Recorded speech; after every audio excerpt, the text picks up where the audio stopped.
In high school, I was the quiet kid. I was the loner that sat by myself at the lunch table. I was the girl that had really low self-esteem, and that made me a really big target for bullies in the school because I was an easy target. On top of being bullied in high school, I also suffered from depression. I felt powerless, and I felt like my depression controlled who I was. When I was about 14 years old, maybe a freshman in high school, I started cutting. At first it was just little small cuts somewhere on my legs or my arms just to see what it did, and small enough that they'd be easy enough to hide, but that only went so far because I found that when I would take part in self-harm with myself, I actually felt something for a little while, and it gave me that power to feel something in that moment when my depression just kind of made me feel numb all the time. So I was also the girl in high school that everybody else came to with their issues. I didn't have very many friends, but everybody knew that they could come to me and I would listen to them and what they were going through without judging them. And I kind of helped them with their problems first instead of mine, which I kind of put on the back burner instead of dealing with the demons that I needed to deal with. And I think that contributed a lot to the way I was feeling, and I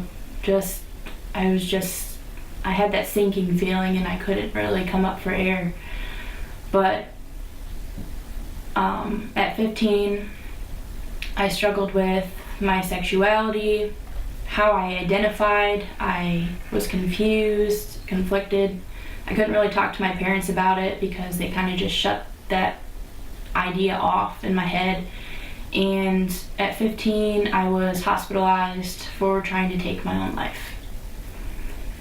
And I had every intention of doing just that because I got to the point where my depression, I couldn't quiet it in my head anymore. I couldn't get rid of the negative thoughts that I was thinking and that I was feeling, and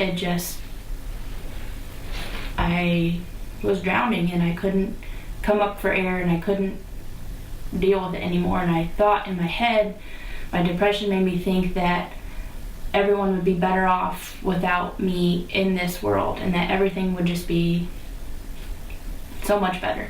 And my story could have ended there, and it most certainly could have, but it didn't. It didn't end in high school when I was being bullied and suffering from depression and self-harm, trying to take my life, and it didn't end at 23 years old when I was diagnosed with cancer. My story went on, and life goes on. Even though maybe right now it doesn't seem like it, it does. Things slowly get better. Sometimes it just takes some time. And a lot of us, I know myself especially, I wasn't very patient because I just wanted to feel better, and it took a while. Sometimes you have to get through the really stormy parts of life to be able to see your rainbow, and sometimes someone's definition of stormy is a lot worse than others, so it just depends, but it does get better.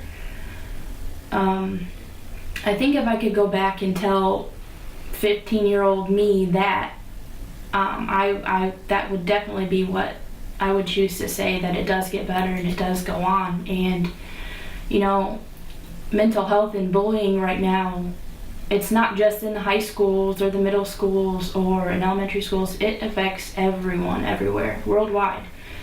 So I don't want you to feel like there's something wrong with you if you're going through any of this.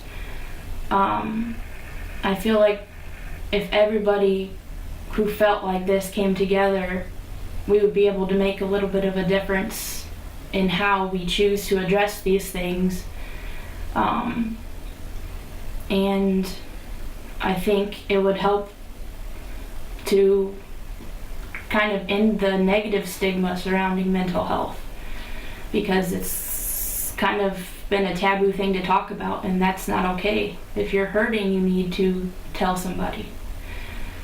So I just want to say that you may be hurting right now and things may not be going your way, or life just doesn't seem fair right now, but there is a light at the end of the tunnel. You just have to get there. Everybody has their own journey. Everybody has their own destination where they end up in life, but it does go on and it does get better. And if you're hurting, please reach out and talk to somebody, because nobody should have to go through that on their own.